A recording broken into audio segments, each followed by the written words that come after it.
we go. All right, so saw the video today that you posted in the group. I wanted to address a couple things that I saw, right? It's great that people are taking steps to try and give a little bit of context to defense. But the problem that we have is that people become too static with the training. So when you're showing the technique and you're going step by step, that's cool because it's slow. But you have to also add that sense of reality to it. Consider also that if somebody grabs a scarf, that attack isn't specific to women who wear scarves.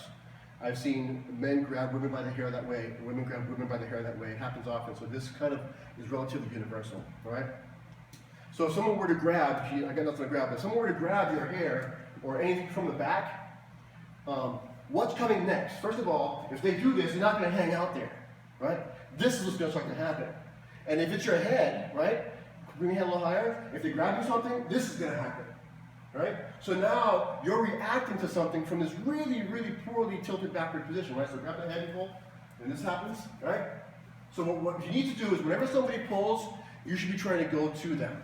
One of the mistakes with the young lady made in the video is that she attempted to do some defensive maneuver over her shoulder, turned rearward.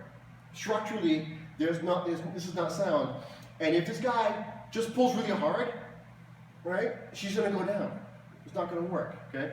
So whenever somebody pulls, you push or you go toward them. You give them what they're looking for, right? So we're going to simulate the pull here. He's going to pull. I'm going to bring my hands up and step back immediately. When you step back, it takes some power away from them. And by covering, you're protecting against them with that second hand like you're doing, okay? Once you step back and take away this leverage, then you can turn. And I suggest coming around and throwing everything you can, whether it's an open slap. If you get close enough to throw an elbow, that's fine. It really doesn't matter. Okay, hit, shove, run away. Really what happens next is it doesn't matter. Okay. One more time. And so the pull happens. You go and you step right back. Ooh, step on his foot. That works too. Come around, right? Slap, hit, slap. Could be slap elbow. You know, if you still want to do what she did in the video, from this position, this is a strong, you have a lot of leverage here, okay? That'll work. There's no way to do that. Particularly if it's an average size female with an average size male or an above average size male. You're not gonna have a leverage to do that. But if you come around here and you do it from here, all you have to do is lock it in your hips. Pull. Can you stop me? Okay. I can do this, just put my hand on my hips. I mean, of course, it still has a second hand, but if you get to here and pop your hips up, you have a lot more power. So that's beside the point. Okay? So that's the reason why I have some issues with that. Explain keeping your hands up. Okay. So if I just attempt to turn, again, the premise is that this person has ill intent. Okay? They might just be trying to rip your hijab off. Okay, that's fine, but they might not. Okay? So if that pull happens, you bring your hands up so that you can protect yourself as you come around. Okay? If the hand's going to try to attempt to slap you, punch you, whatever, the hands are up to protect, and it makes it easier to do something with them as you come around.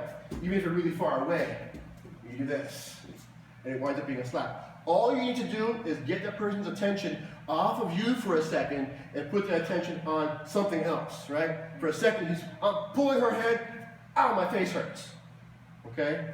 And then whatever happens, boom, yeehaw, run away. Okay? Anything else? So really quickly, I'm going to have one of my students, Megan, help demonstrate that because I know you're looking at me saying, wow, he's huge, whatever, he can do that to anybody, and all that kind of crap. So she's a little limpy because her knee is hurt, but the point is that the technique is relatively the same. We're doing nice and slow, okay? So same idea, right? This happens.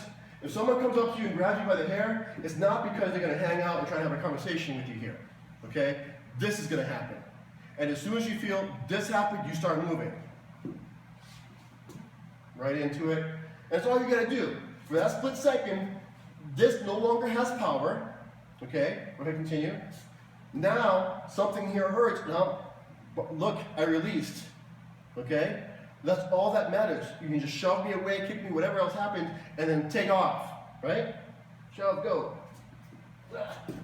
And then you pull. So So that's the idea. One more time.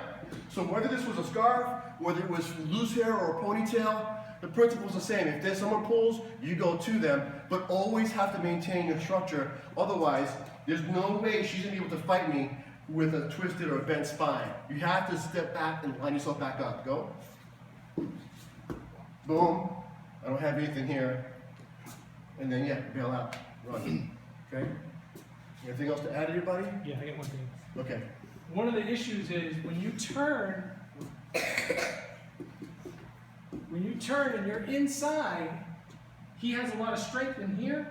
You want to get in here and get out as quickly as possible, because the tendency is he could wrap you up and suck you in. Okay? So as soon as you make the hit and that lets go back here, you're out. Because you don't want to stay in there long.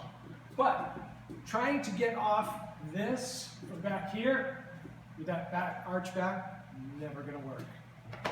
Okay, so that's just something we want to share. I love to see everybody out there trying to learn stuff and make themselves better and make themselves more prepared for what will happen in the real world. So, thank you. That's all we got.